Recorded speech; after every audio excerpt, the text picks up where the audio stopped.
저는 에스라의 제목을 이스라엘을 재건하시는 하나님이라는 제목을 붙여봤어요. 특별히 어려움 가운데 있고 또 나라를 잃었던 그들에게 하나님께서 언약을 기억하시고 다시 회복시키시는 그러한 이야기들이 에스라 그리고 더 나아가서는 느헤미야에 기록이 되어 있거든요. 오늘 6장까지 우리 같이 읽었잖아요. 거기에서도 이제 에스라서의 첫 번째 이제 1차 포로 교환의 그런 이야기들을 우리가 읽었어요. 그리고 포로 교환하고 나서 성전을 이제 건축하게 되고 또 그것을 방해하는 그런 세력들이 나타나게 되고 이러한 우여곡절의 그런 이야기들을 우리가 같이 읽었는데 그래서 저도 공부를 하면서 정말 회복시키시는 그 하나님에 대해서 그리고 언약을 지켜나가시는 시간이 많이 지나면 잊혀지기 마련이잖아요. 근데 하나님께서는 그것을 잊지 않으시고 끝까지 지키시고자 애쓰는 그런 모습들을 말씀을 통해서 많이 보았거든요. 그래서 하나님께서 하나님의 백성들을 다시 일으켜 세우시는 책이 에스라 책이다라고 생각이 들어서 이스라엘 재건하시는 하나님이라는 제목을 한번 붙여보았습니다. 배경을 살펴보기 전에 하나 이렇게 우리가 좀 생각하고 갔으면 좋겠다 싶어서 아주 여러 번 들어보셨고 다 알고 있는 내용이지만 다시 한번 정리하고 넘어갈 수 있도록 하겠습니다. 보통 우리가 여러분 성경책의 그런 구성으로 본다면 이렇게 구성이 되어 있어요. 저희가 모세 오경 이제 공부하셨으니까 저희가 좀 이렇게 전문 용어들로 해도 충분히 설명이 될 것 같아요. 이제 모세 오경이 있고요. 그리고 우리가 살펴보는 에스라가 포함되어 있는 역사서가 있죠. 그리고 시가서가 있고 선지서가 있습니다. 지금 우리가 보고 있는 성경의 구성은 이렇게 되어 있죠. 근데 또 하나의 구성이 있어요. 이거는 히브리 성경의 구성이 약간 다른 구성이 있어요. 히브리 성경은 모세 오경 똑같이 이 율법을 이야기하는 모세 오경을 구분했고요. 그리고 선지서와 시가서 이렇게 해서 총 3개의 분류로 해서 구약 성경을 분류를 해 놓았습니다. 그 특징들을 보면은 이런 특징이 있어요. 토라는 하나님의 법, 그 원리에 대해서 이렇게 제시를 해주죠. 율법에 대해서 이야기를 해주죠. 그것을 보통 우리는 성경에 포함되어 있지 않지만 뭐 탈무드라든가 우리 잘 알고 있는 탈무드 이런 부분들도 넓은 의미에서 히브리 사람들은 하나님의 율법, 하나님께서 말씀하신 것들을 가르쳐주는 그런 원리를 가르쳐주는 그런 책으로 인정하고 또 그렇게 어릴 때부터 많이 읽히고 있다고 합니다. 그리고 선지서를 구분하는데 보통 정기 선지서, 후기 선지서 이렇게 구분 많이 하죠. 똑같이 구분을 하는 것 같아요. 근데 책들이 약간 달라요. 우리가 역사서로 구분하고 있는 책들이 이 선지서에 포함되어 있는 책들이 있고요. 또 성문서, 이게 우리가 역사서로 생각하는 책들이 이 성문서에 포함되어 있는 책들도 있어요. 구성이. 이것을 어떠한 기준으로 이렇게 구성을 했냐면은 이게 어떠한 목적을 가지고 이 책을 썼는가. 이걸 가지고 히브리 성경은 분류를 해 놓았습니다. 그래서 토라가 모세 오경이 원리를 가르쳐주는 책이라고 한다면은 선지서는 그 원리를 가지고 교육하는 책. 그러니까 선지자가 예언을 하잖아요. 예언은 미래의 이야기를 하는 게 아니죠. 현재의 이야기를 하는 거예요. 그들에게 지금 현재에 하나님께서 무슨 말씀을 하시는가에 대해서 이야기를 해주는 책이에요. 근데 기준이 되는 것이 율법이에요. 모세 오경이 항상 기준이 돼요. 그래서 하나님께서 이렇게 우리 가운데 언약을 맺지 않으셨냐. 너희가 죄에서 돌이켜야 된다. 하나님을 잘 믿어야 된다. 이것이 선지서의 기본적인 그런 이렇게 메시지라고 볼 수가 있잖아요. 그들이 다시 돌이키기 위한 메시지. 그래서 교육을 위한 책이다라고 선지서를 볼 수가 있습니다. 그럼 성문서는 무엇을 위한 책인가? 그것은 이렇게 원리를 가지고 선지자들이 교육을 했어요. 이 교육한 것을 삶에 옮기는 책이 이 성문서예요. 적용하는 책이에요. 그래서 시편이나 욥기, 잠언 이 말씀들을 우리가 읽을 때에 내 삶에 그대로 적용하는 책이에요. 그리고 이제 제가 보고자 한 것은 이 성문서에 에스라가 포함되어 있다는 거예요. 우리는 역사서에 포함을 시켜서 책을 이해하고 있잖아요. 그래서 근데 히브리 성경에는 특별히 역사서라고 이렇게 따로 구분을 지은 게 아니라 모든 것이 하나님의 역사 가운데 있는 기본 가운데에 이 성문서 적용을 위한 책으로 이 에스라 또 넓게는 느헤미야 그리고 지난주에 살펴보았던 에스더 이 부분들이 포함되어 있다. 우리의 구성과는 약간 다른 구성을 하고 있다. 그것은 그 책의 목적에 따라서 이렇게 분류를 해 놓은 것을 볼 수가 있습니다. 정리해 보면 그렇습니다. 에스라는요, 제가 에스라, 느헤미야, 에스더를 함께 이렇게 보는 이유는 같은 그 시대, 어떻게 보면은 포로 귀환 이후의 그런 시대에 대해서 기록되어지는 역사를 기록하고 있는 책이어서 그냥 같이 이렇게 살펴보았습니다. 그래서 우리가 오늘 살펴보는 에스라는 역사서입니다. 역사의 이야기가 있어요. 왕의 이야기 나오죠. 누구 몇 년에 이런 역사가 있었다. 누구 몇 년에 뭐 이스라엘 백성들이 이렇게 됐다. 이렇게 해서 여러분 읽다 보면은 읽다가 다 걸리는 부분들이 있어요. 어려워서 이해 안 되고 다른 나라 왕들 이름 우리나라 역사도 잘 모르는데 그죠? 예. 그 막히는 부분들이 있는데 이것들이 역사에 대한 부분이어서 조금 어려워요. 다른 나라 역사다 보니까 그래서 비아라 할 때 좀 어려운 부분이 있어요. 그래서 우리는 역사서, 그러니까 역사서이면서 또 성문서라는 거죠. 그러니까 역사를 기반으로 하고 있는, 그러니까 팩트를, 그러니까 사실을 기반으로 하고 있는 책이면서 그 목적은 적용을 위한 그런 관점이 있다라는 것이죠. 그래서 이스라엘 백성들이 어떻게 하나님의 그 율법 그리고 선지자들의 그 가르침 가운데에 이제 그들이 삶을 어떻게 살아가야 될 것인가를 이야기해 주는 책이 이 에스라 책이라는 것입니다. 비아라에서 살펴볼 거예요. 우리가 알고 있는 기본 정보로 이렇게 생각했을 때에 에스라는 포로가 귀환 이후의 책이잖아요. 그러니까 포로 귀환한 사람들이 어떻게 살아가야 될 것인가를 이야기해주고 있는 책이 에스라라는 것이죠. 그들이 어떻게 하나님과 관계를 하고 그들의 삶 가운데 어떻게 그 하나님께서 기뻐하는 삶을 살아갈 것인가를 이야기해주는 책이 에스라라는 것입니다. 그래서 제가 이 말씀 미리 드리는 이유는 우리가 그냥 이스라엘의 한 역사 이걸로 보고 끝날 게 아니라 하나님께서 그들이 어떻게 살기를 원하시는가에 대한 질문들을 여러분이 던지면 좋겠고요. 그리고 더 나아가서는 그렇다면은 하나님께서 지금 나에게는 어떤 삶을 살기를 원하시는가라는 질문을 던졌으면 좋겠다라는 그런 마음 가운데에 한번 살펴보았습니다.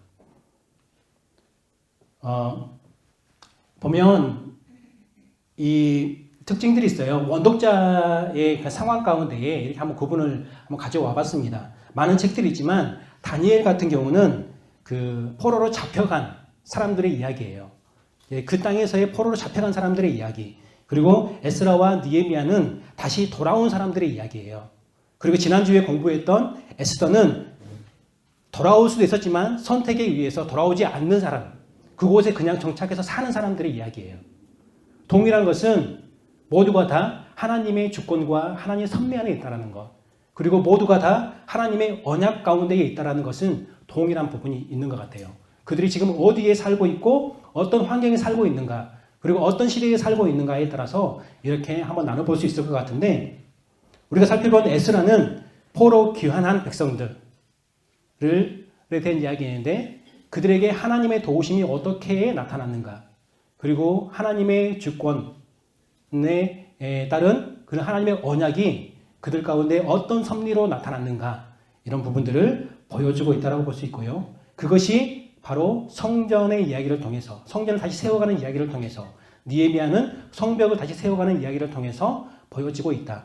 그리고 그것보다 더 중요한 것은 그들이 정말 하나님의 백성으로서의 정체성을 가지고 그들이 바로 서는 것, 거룩하게 세워지는 것, 이것에 중점을 두고 이야기하고 있는 책이라고 볼 수 있을 것 같습니다. 그래서 에스라에서는 여러 가지 이야기들이 있지만 몇 가지 핵심 포인트들이 있어요.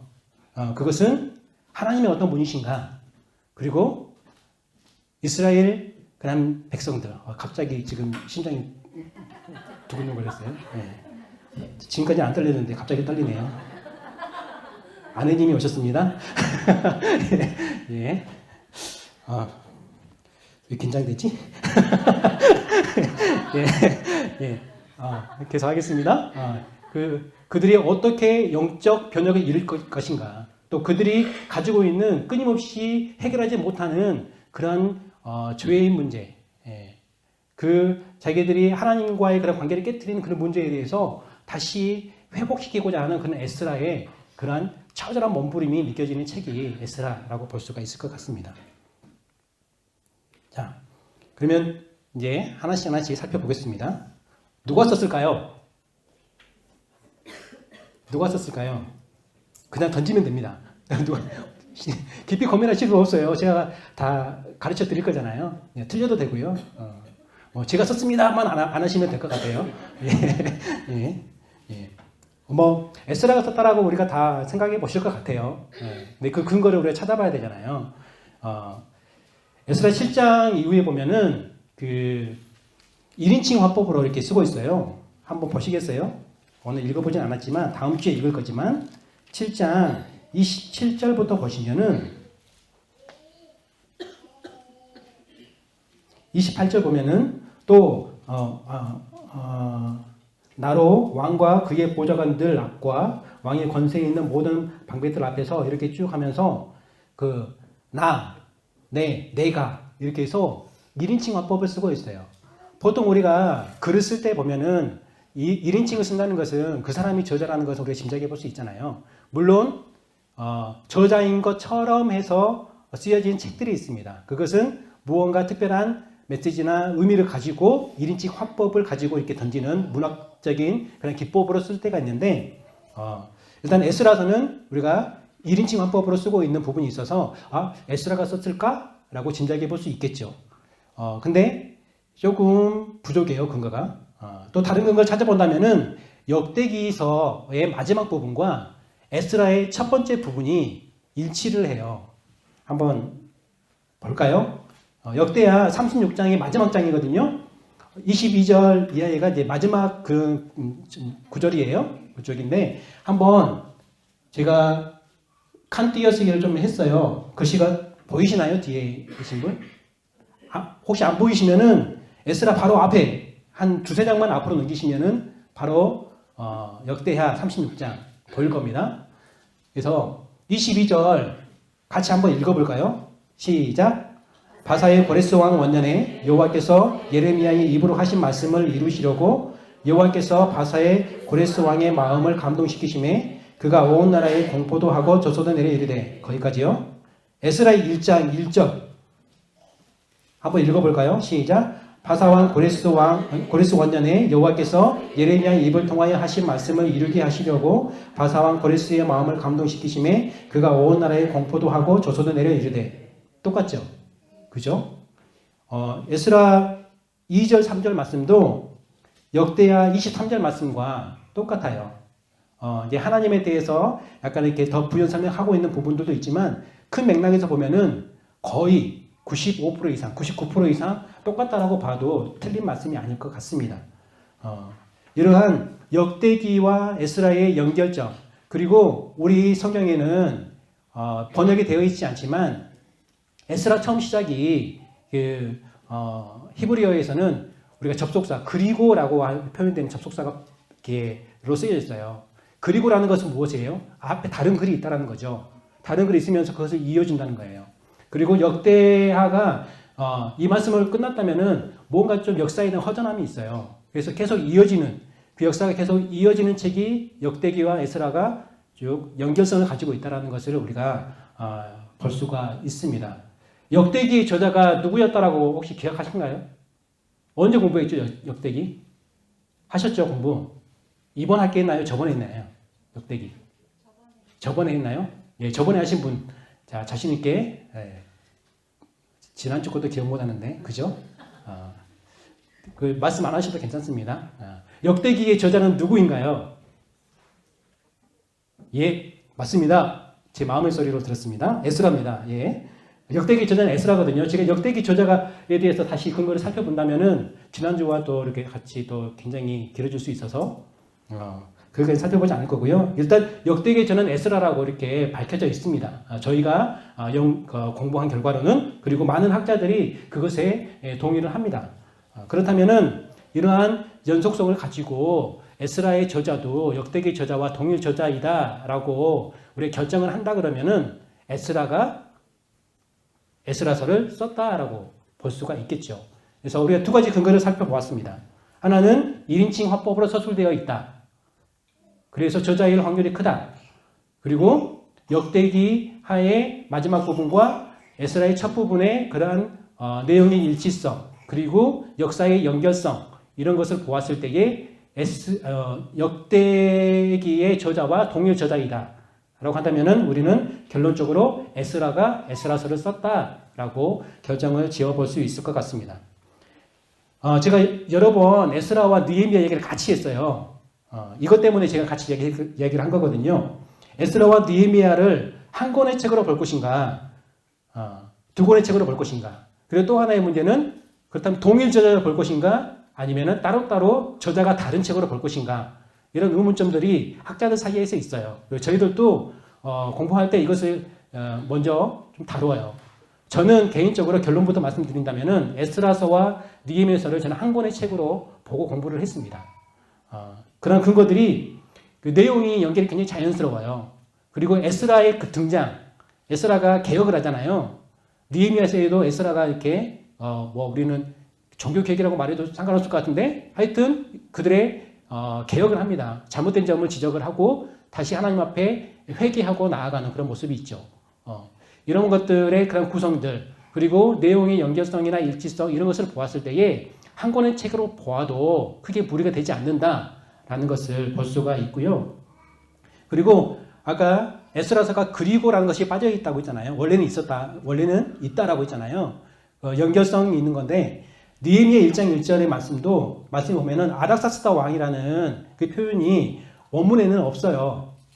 그렇다면은 이미 이 책이 앞에 이야기가 있다라는 것들을 우리가 볼 수가 있고 연결되어져 가고 있다. 계속 이야기를 이어가고 있다라는 그런 느낌을 우리가 받을 수가 있죠. 여러 가지 이유들이 있어요. 아마 이 부분은 다다음 주에 느헤미야 우리 강사님께서 또 설명해 주실 수도 있지 않을까. 안 할 수도 있어요. 꼭 한다는 이야기 아닙니다. 제가 할 거 아니니까 해 주실 수 있지 않을까라는 생각이 들어서 그냥 그런 게 있구나 이 정도 생각하시면 될 것 같은데, 또 하나의 근거들이 우리 초기 히브리 문헌들이나 또 권위 있는 그런 초기 그런 학자들의 그러한 이야기들, 그리고 여러 번역본들이 있잖아요. 그런 번역본들의 그런 이야기들을 이렇게 살펴보았을 때에 한 권의 책으로 보는 경우가 굉장히 많이 있고요. 두 권으로 보더라도 한 저자로 보는 경우가 거의 일반화되어 있는 그런 학자들의 주장입니다. 그래서 저도 그것에 동의를 하고 특별히 저는 내용이 그냥 일치, 그리고 한 권의 책으로 보았을 때에 주는 그런 메시지 이런 것을 보았을 때에 저는 한 권이라고 일단 보고 저는 연구를 했고요. 근데 한 가지 그 의문점이 있어요. 우리가 에스라서의 저자를 에스라를 보았을 때에 첫 번째 근거를 1인칭 화법이라고 말씀드렸잖아요. 느헤미야에 보면은 느헤미야를 1인칭 화법으로 쓰는 부분이 있어요. 그러면은 느헤미야는 느헤미야가 쓰지 않았나? 느헤미야가 썼다라고 생각하시는 경우들도 있어요. 저는 동의하지 않지만.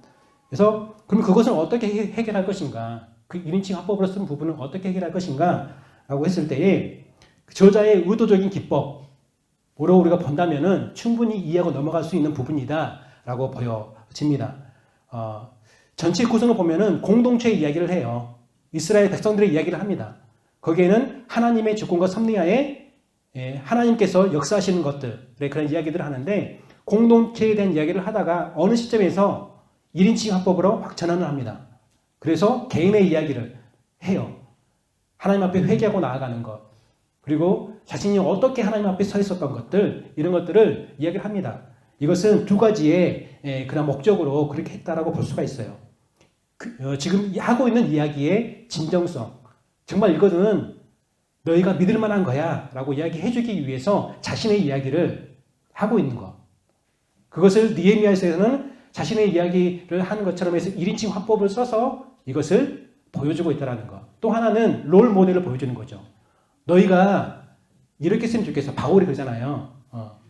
바울이 늘 자기들 모델 삼아서 너희가 나처럼 됐으면 좋겠다라는 이야기를 여러 번 하잖아요. 그것처럼 에스라 그리고 느헤미야를 통해서 보여주는 그러한 하나님 앞에 나아가는 여러 가지 리더십이라고 볼 수도 있고요. 또 하나님과의 그 관계라고 볼 수 있고요. 어떤 문제 앞에서 하나님 앞에 나아가는 자세라고 볼 수도 있을 것 같고요. 이런 여러 가지 좋은 모습, 그들이 돌이켜야 될 그러한 모습들의 모델로 보여주기 위해서 1인칭 화법을 쓰고 있다라고 이것을 본다면은 충분히 느헤미야서에서 느헤미야가 1인칭 화법으로 표현되어지고 있는 부분들, 이것이 문학적 기법으로 본다면은 이게 해결될 수 있는 문제라고 저는 생각이 들어서 저는 에스라와 느헤미야를 일단 동일 저자 그리고 한 권의 책, 지금 우리는 두 권의 책으로 구성이 되어 있지만 한 권의 책으로 보고 읽어도 크게 무리가 없다라고 저는 개인적으로는 그렇게 결론을 내리고 책을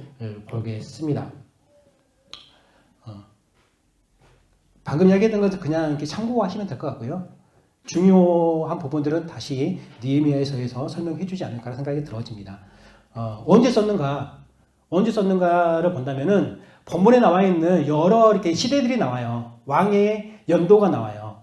그 연도에서 마지막 연도를 찾아보면 돼요. 그죠? 이게 마지막 연도가 기록되어 있는 것은 최소한 그때까지의 그러한 역사들을 저자가 이렇게 알고 쓴 거잖아요. 그죠? 그래서 마지막 연대를 보니까 느헤미야서에 있더라고요. 한 권의 책으로 본다고 그랬어요. 일단은 느헤미야 13장에 보니까 아닥사스다 왕 32년, 이게 기원전 433년이에요. 느헤미야가 마지막 활동했던 그런 기록들이 있습니다. 자세한 본문의 내용은 느헤미야 강사님께서 하실 거예요. 일단 우리는 언제 썼는지를 일단 그것만 여기서 빼내면 될 것 같습니다. 예. 그래서 다시 한번 돌아간 적이 있어요. 왕이 불러요, 느헤미야를. 그래서 돌아갔다가 다시 와서 이렇게 마지막 개혁을 하는 게 있는데 그 연도가 나오거든요. 그래서 433년에 대한 연도가 기록이 있어요. 그때의 사건에 대한. 그래서 최소한 그 이후라고 볼 수 있겠죠. 거기까지 기록이 되어 있으니까 알고 있는 거잖아요. 그 이유고 그러면 언제까지로 볼 수 있겠는가? 지금 아닥사스다 왕이 에스라와 느헤미야의 귀환과 그런 사건들 이야기의 중심이에요. 그래서 아닥사스다 왕이 죽은 그 시점, 최장기로 본다면은 그 시점, 그 사이에 책이 쓰이지 않았을까라고 볼 수가 있을 것 같고요. 그냥 그렇다라고 생각하시면 될 것 같아요. 그래서 누구에게 썼는가? 이것을 찾기 위해서 언제 썼는지를 보는 거거든요. 원독자를 찾기 위해서. 그러잖아요. 그래서 앞에 연도까지 다 기억 안 하셔도 돼요. 이것을 위해서 한 거기 때문에 이것만 기억해도 될 것 같습니다. 본문의 내용 보면은 사로잡혔던 자들의 자손들이라는 그런 표현들이 있고요. 그리고 그 페르시아의 안정적인 그런 정착, 안정적인 그런 생활, 이것을 70년 동안 거기서 포로 생활을 했잖아요. 그 세월에 이제 삶의 터전도 다 안정을 찾았을 거 아니에요. 그리고 2세들, 1세들도 있을 수 있겠죠. 포로 개간했을 때에는. 그래서 그걸 다 버리고 온 사람들이에요. 그죠? 이런 사람들이라고 표현되어 있고요. 또 하나님의 집을 짓기 위해 헌신한 자들, 돌아온 목적이 있었죠. 성전을 재건하기 위한 목적을 가지고 그들이 귀환을 했습니다. 또 수많은 어려움 속에서 성전, 그리고 느헤미야에 가서는 성벽을 재건했고 이것을 통해서 언약의 그런 성취, 귀환과 모든 하나님의 그러한 주권과 섭리를 경험하고 있는 사람들이라고 볼 수 있을 것 같아요. 근데 이제 시대를 이제 봐야 되잖아요. 나이를 이렇게 1차 포로 귀환자들은 거의 있을 수가 없는 그런 시대인 것 같고요. 왜 그러냐면은 1차 포로 귀환 후에 한 100여 년의 시간이 지난 시점이거든요. 그리고 2차 포로 귀환하고 나서 25년? 그 정도 시점이라고 볼 수 있고요. 3차 포로 귀환, 느헤미야 귀환하고 나서는 10년 정도의 그런 시간이라고 볼 수가 있어요. 성전이 완공된 걸로 본다면은 성전이 완공되고 나서 80년 정도의 지금 시간이 흘러 있어요. 그리고 성벽의 완공으로 본다면은 10에서 20년 정도 시간이 흘러 있어요. 그래서 다시 말해서 에스라가 귀환을 하고요. 느헤미야 귀환을 해요. 그리고 이미 성전은 재건되어 있고요. 그들이 귀환하기 전에 제가 본문에서 다룰 거니까 그냥 지금 넘어가면 될 것 같아요. 어려워도 있고요. 지금은 이제 어찌 보면 성벽을 재건은 했던 사람들은 포함되어 있을 것 같아요. 나이가 들어있었겠지만 포함되어 있을 것 같고 그 사람들과 이제 다시 돌아와서 이곳에서 어느 정도 정착해 가고 있는 그런 2세들, 3세들. 그러니까 우리가 이민을 가잖아요. 이민을 가면은 다시 역이민 온 거예요. 이민 갔다가 그 후손들이 바벨론으로 끌려갔다가 페르시아의 정권이 바뀌고 거기에서 정책에 따라서 이거는 우리는 하나님의 섭리인데 그들이 다시 돌아와서 정착을 이제 다시 하죠. 그리고 좀 시간이 흘러가지고 그 자손들이 지금 태어난 거예요. 이 사람들의 이야기예요. 지금 이해되셨죠? 예. 연도는 잊어버리십시오. 그냥 어떤 시대의 사람들인가. 다시 역이민 와서 살고 있는 2세들, 3세들 이 정도 생각하시면 될 것 같고 늦게 귀환한 사람들은 1세들도 포함되어 있겠죠. 원독자들 상황은 어떨까요? 이들이. 그것은 우리는 말라기서를 참고해 볼 수 있을 것 같아요.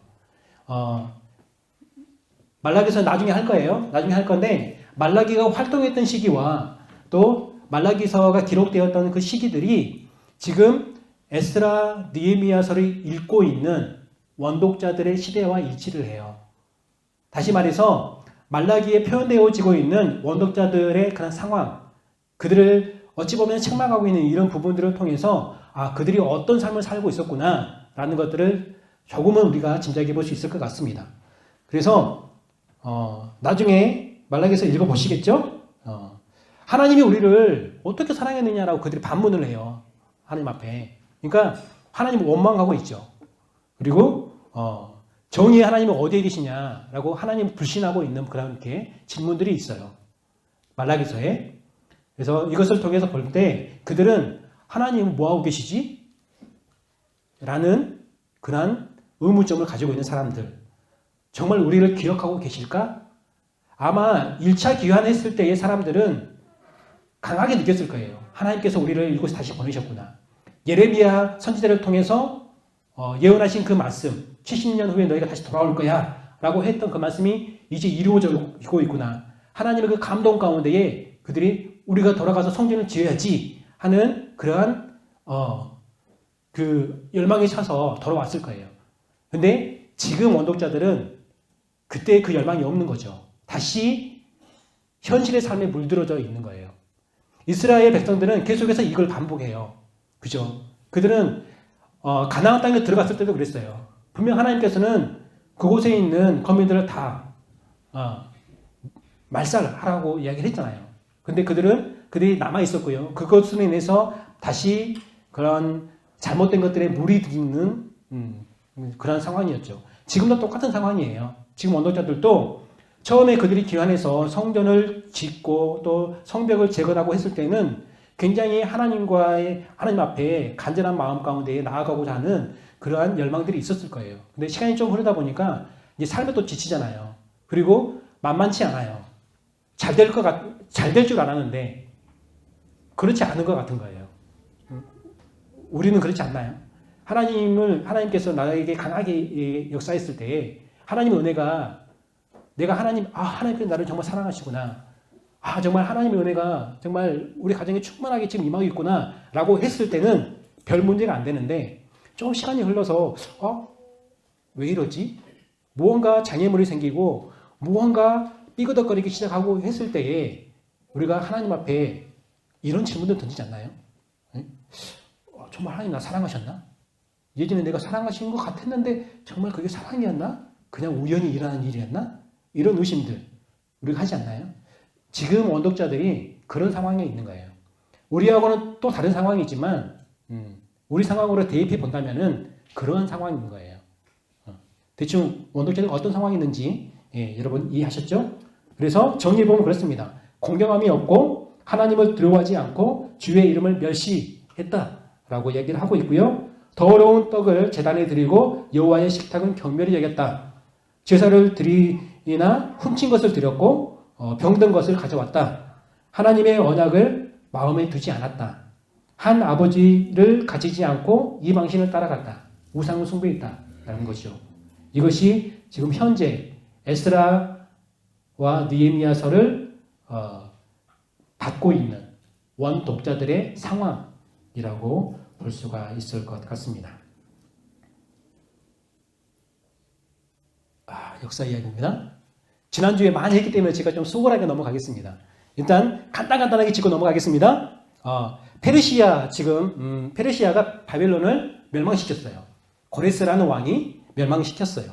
그게 559년이에요. 연도는 절대 기억하지 마십시오. 기억하시려고 해도 기억이 안 날 겁니다. 저도 지금 보고 하거든요. 기억이 안 나요. 강의 주면 수십 번 봐요. 그래도 기억이 안 나요. 어려우니까. 그죠? 어려운 것은 그냥 이런 느낌이구나. 이 정도만 생각하고 넘어가시면 될 것 같습니다. 우리 성경에 나오는 그러한 왕들의 이름이기 때문에 살펴보는 거예요. 고레스라는 왕이 있고요. 뭐 카미세스라는 왕이 잠깐 있지만 다리오 왕이 나오죠. 다리오 왕 때 성전이 완공이 돼요. 그죠? 그리고 아하수에로 크세르크세스라는 왕의 이름으로 영화가 만들어졌어요. 지난주에 이야기 했을 것 같아요. 300. 그죠? 또 그리고 후속편 부활의 제국 맞나요? 제국의 부활이나요? 기억이 잘 안 나는데 그런 페르시아와 그리스의 전쟁을 다루는 그 영화의 그런 배경이 되는 그때의 왕이었던 그리고 에스더서의 왕이었던 아하스웨로 성경에는 아하스웨라고 기록이 되어 있어요. 역사에서는 크세르크세스라고 많이 이야기를 합니다. 이거는 이제 우리 그잖아요. 한국 이름 있고 영어 이름 있고 잖아요. 그런 차이예요. 예. 그리고 아닥사스다 왕이 있습니다. 이때에 에스라가 기원하게 되고 느헤미야가 기원하게 되죠. 자, 이스라엘 역사를 보면요, 이 포로로 끌려가죠. 다니엘이 제일 첫 번째 포로 끌려갈 때 같이 끌려갔었고요. 그리고 2차, 3차, 4차 네 번에 걸쳐서 바벨론으로 끌려가게 되는데 586년 세 번째 끌려갈 때 이때는 예루살렘이 완전히 성전이 파괴되고 멸망했을 때입니다. 연도는 절대 기억하지 마십시오. 하나 기억하고 싶다면은 하나만 기억하십시오. 멸망 586년 이거 하나만 더 기억하십시오. 그러면은 어디 가서도 이스라엘 역사에 대해서 꿀리지 않게 얘기할 수 있는 이게 정말 중요하거든요. 586년 멸망과 다시 성전이 재건된 그 정도만 다 기억하시면 될 것 같은데 끌려갔던 사람들이 이제 예레미야의 그러한 예언의 말씀의 성취, 예언의 성취 그리고 성취로 인해서 이제 포로 귀환을 하게 됩니다. 그 첫 번째 포로 귀환한 것이 바로 고레스 칙령에 의한 538년 우리 에스라 1장에 나오는 그러한 내용이고요. 스룹바벨이 리더가 돼가지고 예수와 함께 백성들을 끌고 이때는 굉장히 많은 사람들이 와요. 한 5만에 가까운 그런 사람들이 포로 잡혀있던 그곳에서 다시 귀환을 합니다. 고향을 찾아서 내려오는 것을 볼 수가 있고요. 그리고 좀 한 80년의 시간이 이제 흐른 이후에 2차 포로 귀환과 3차 포로 귀환의 그런 이야기가 있고요. 이렇게 포로 귀환을 해요. 검은색으로 되어 있는 것이 1차 포로 귀환, 조금 더 돌아왔고요. 2, 3차 포로 귀환, 이 빨간색으로 된 그런 포로 귀환의 길이라고 추정을 하는데 보통 한 4개월 정도 걸리는 그런 시간이라고 합니다. 자, 그러면 또 하나의 역사가 이제 성전에 대한 부분이에요. 성전을 다시 재건하기 위해서 그들이 돌아왔잖아요. 그래서 1차 포로 개헌해서 성전을 재건하는 것이 시작한 것이 536년. 그래서 포로 개헌해가지고 한 횟수로는 2년 정도 시간이 흐르고 뭐 날수로는 1년 6개월 이 정도 시간일까요? 이제 날씨에 대한 부분도 있고요. 여러 가지 이유에 의해서 그들이 지체했던 건 아니고요. 준비 기간 이런 거 포함해가지고 그 정도 시간이 흘렀던 것 같습니다. 그래서 성전 재건을 시작하고 그것이 중간에 16년 동안 중단이 되고 다시 재건을 해가지고 이 다리오 6년에 성전이 완성이 되는데 이 이야기가 에스라 1장부터 몇 장까지일까요? 몇 장까지일까요? 6장? 예, 맞습니다. 6장까지의 이야기. 예. 다시 말해서 에스라 1장부터 6장까지 이야기는 과거의 회상이에요. 지금 에스라 시대에 에스라가 7장 이후에는 에스라가 살아서 지금 자기가 경험한 이야기를 하고 있잖아요.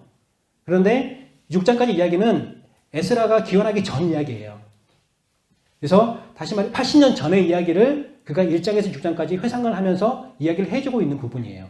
그래서 나중에 수평을 보겠지만 구성을 보겠지만 에스라의 이야기는 두 이야기로 이렇게 나눠질 수가 있어요. 6장까지 이야기와 7장부터 이야기 시대적으로 그 간격은 한 80년의 간격이 있다라고 볼 수가 있습니다. 그렇죠? 우리가 70년의 예언 성취를 한번 이렇게 계산해 해보고 싶잖아요. 그죠? 정말 70년이었나. 약간 일련의 차이가 있을 수 있어요. 역사 기록에 대한 차이로 인해서. 근데 그것은 이제 무시하고 본다면은 70년에 맞습니다.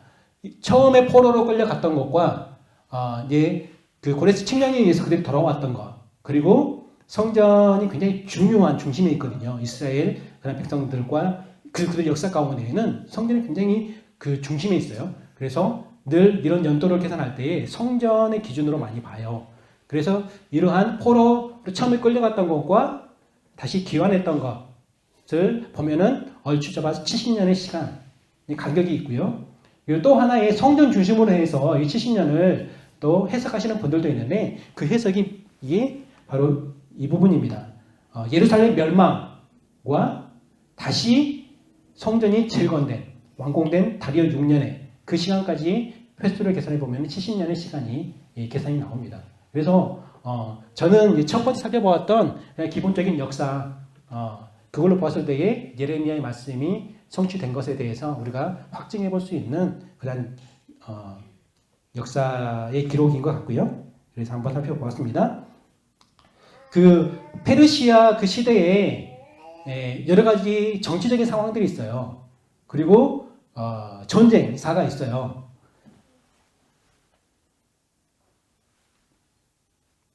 설명 안 할 거예요. 저번 주에 굉장히 많이 설명했을 것 같아요. 그죠? 설명 분명히 했을 거예요. 에스더와 관련되어 있는 역사 전쟁사거든요.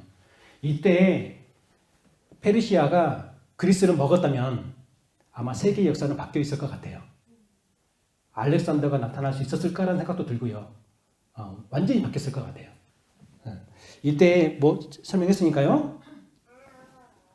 또 하나의 뭐 큰 전쟁사는 아니지만 또 하나의 일들이 어떤 일들이 있었냐면은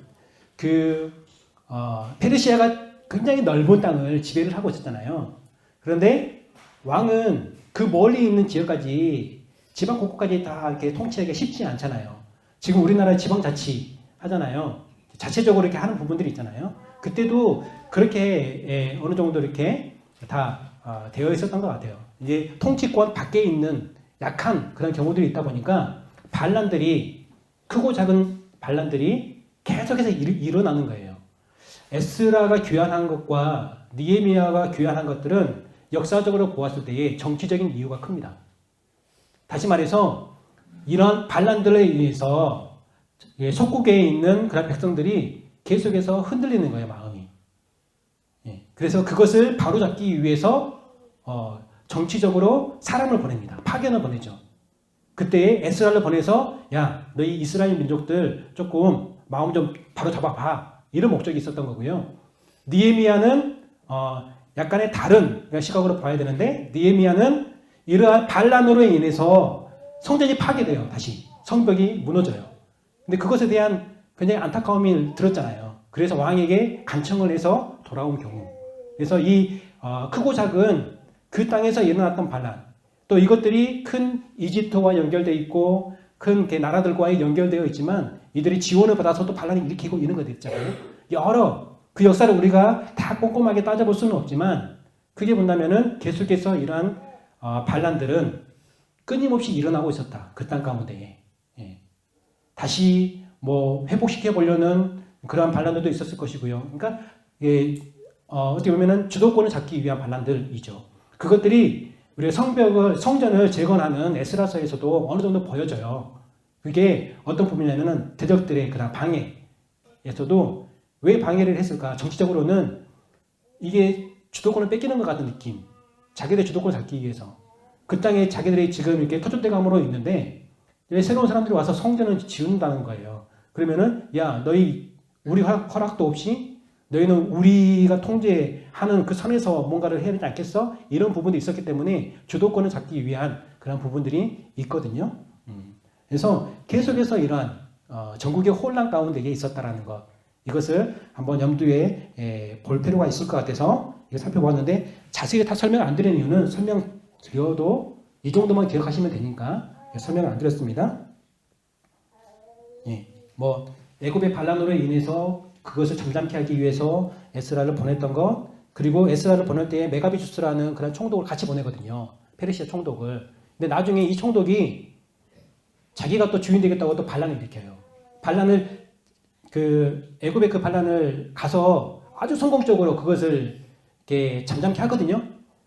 그래서 공을 세우죠. 나라에 공을 세웁니다. 근데 시간이 조금 흘러가지고 자기가 또 반란을 일으켜요. 자기가 이제 주인이 되겠다고. 그래서 이 반란으로 인해서 성벽이 무너지는 거죠. 그것을 보고 이제 느헤미야가 귀환하게 된 그러한 이유가 된 역사들을 볼 수가 있습니다. 예. 자, 역사를 통해서 기억할 것은 그렇습니다. 예언의 성취다. 유다가 멸망을 했고 70년의 기한이 차서 다시 그들이 돌아왔다. 그리고 성전이 재건되었다라는 역사, 이것을 기억하면 될 것 같고요. 또 하나는 에스라 느헤미야가 그들이 돌아왔던 그런 시기들이 그곳에 크고 작은 반란들이 있었다. 그것은 삶으로 본다면은 평안한 삶을 살기에 적합하지 않은 환경이었다. 이 정도 기억하시고 넘어가면 될 것 같습니다. 하나님께서 사용한 사람들이 있어요. 고레스 왕이 1장에 나오고요. 또 스룹바벨과 우리가 예수와 여호수아라고 말하기도 하는 그러한 두 명의 리더의 이름이 나오고 이들이 1차 포로 귀환과 성전을 다시 재건하는 데에 리더로서의 역할을 감당하죠. 그리고 학개와 스가랴가 잠깐 나오는데 이미 공부를 했으니까요. 여러분들은 학개서와 스가랴서를 통해서 공부를 했죠. 성전이 재건되다가 방해 세력으로 인해서 중단이 됐어요. 16년 동안. 다시 야, 너 뭐하고 있어? 성전을 다시 세워야 되지 않겠어? 라고 해서 다시 재건이 이루어졌던 그 공을 세운 학개와 스가랴가 있고요. 그리고 성전이 완공됐을 때 왕이 다리오 왕이 있었고요. 아닥사스다 왕. 이 왕들은 페르시아 왕들은 다 조서를 썼던 왕들이에요. 그래서 어떻게 보면은 하나님의 이것도 주권과 섭리라고 우리는 믿음의 눈으로 봅니다. 그게 맞는 것 같고요. 그게 사실인 것 같고요.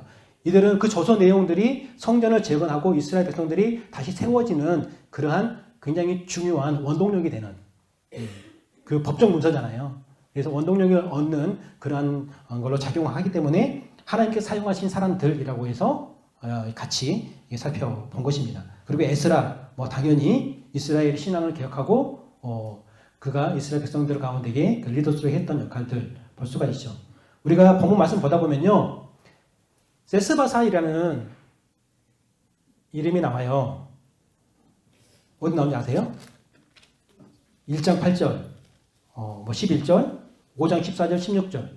이거는 세스바사는 누구야? 라고 생각할 수 있겠죠. 이거는 스룹바벨의 바벨론식 이름입니다. 예, 그냥 참고로 혹시 나중에 그런데 막혀가지고 진짜 봐야 될 걸 못 보고 계속 고민하고 있으면 안 되잖아요. 그래서 미리 말씀드립니다. 세스바사이라는 세스바사는 누구지? 스룹바벨의 바벨론식 이름이구나. 이렇게 여러 가지 또 이렇게 학자들의 주장들은 있어요. 가장 이제 우리가 근거 있는 것들을 여러분께 말씀드리면은 그렇게 보면 될 것 같습니다. 중심 사상. 먼저는 하나님의 언약의 성취.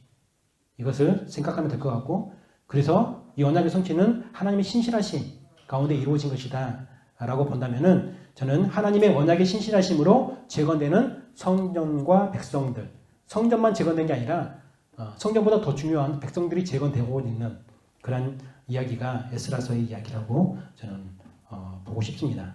쓰여진 이유는 크게 세 가지로 한번 정리를 해보았어요. 하나님의 주권과 섭리를 깨닫고 신뢰하도록 하기 위해서, 하나님은 누구신가에 대해서 그들이 보여준 정체성에 대한 이야기를 하고 있는 부분이에요. 또 이스라엘 백성의 정체성, 너희는 언약 백성이야 라고 하는 것들을 이야기해주고 그것을 놓지 않도록 회복시키도록 하기 위해서 족보 이야기가 나오죠. 우리가 오늘 읽지 않았어요. 2장의 족보 이야기. 그리고 읽었던 부분 중에서도 사람 이름들이 막 계속 나오고 이렇게 하잖아요. 이것들을 거론하는 이유들은 너희가 어디에서 왔는지 그 뿌리를 이야기해 주는 거예요. 우리 혹시 여러분 어릴 때, 지금도 그럴 수도 있겠지만 어릴 때에 명절에 가족들이 모이잖아요. 그러면 할아버지들이 이렇게 그 먼지 탁탁 털어가면서 가문의 족보를 다 빼가지고 와서 야 너희 맷도선이 누구야 맷도선이 누구야 혹시 이런 이야기 들어본 적 있어요? 그 이야기를 왜 하시죠? 너의 뿌리가 어디에 있는가? 그러면서 꼭 마지막에 하는 말이 우리 집은 양반 가문이야. 그죠? 항상 그 이야기를 하시죠. 우리 어르신들이. 이스라엘 백성들이 보면은 그 족보 이야기를 많이 다루잖아요. 역대기에서 보면은 미치죠. 읽다 보면은. 그죠? 족보 계속 누가 누구를 낳고, 예? 그죠? 항상 거기서 맡기잖아요. 예. 이런 부분들이 있는데 그 이야기들이, 이스라엘 백성들에게 그 족보의 자손들에게는 어떤 영향을 주었을까? 그들이 들을 때에, 그들이 그것을 듣거나 읽었을 때에 우리처럼 읽었을까? 우리처럼 들었을까? 아니죠. 그죠? 그들은 자기들의 이야기예요. 우리는 남의 이야기지만 그들은 자기들의 이야기예요. 그러니까 족보 이야기가 굉장히 중요한 거예요. 족보 이야기를 거론하는 것은 그들이 어떤 정체성을 가지고 살아가야 되는가에 대해서 이야기를 해주는 거거든요. 그거에 대해서 이야기를 하고 있다고 볼 수 있고요. 그리고 저는 가장 중요한 부분인 것 같아요. 공동체의 회복과 거룩함을 잃지 않도록 권하기 위해서 끊임없이 그들은 싸워야 돼요. 그들이 처해져 있는 환경과 그런 삶 가운데에서 또 외부의 공격과 내부의 그런 내 마음에서 오는 그런 갈등들, 그리고 과거에 관한 습관들, 여러 가지 가지고 있는 그런 욕망이나 죄의 그런 본성에 대한 그런 모습들, 여러 가지 그런 상황 가운데서 우리는 늘 싸워야 되잖아요. 그들도 똑같이 그런 싸움을 하고 있는 사람들이었어요. 그렇기 때문에 그들은 회복이 필요했고요. 또 거룩함을 그들 지켜가기 위해서 어떤 하나님의 특별한 은혜가 그들에게 필요했던 거예요. 에스라는 그것에 대해서 굉장히 길게 그리고 굉장히 뭐라고 해야 되나 강하게 그것들을 다루고 있는 그 죄의 문제들을 굉장히 엄하게 다루고 있는 그런 모습들을 우리가 본문에서 살펴볼 수 있을 것 같습니다. 예.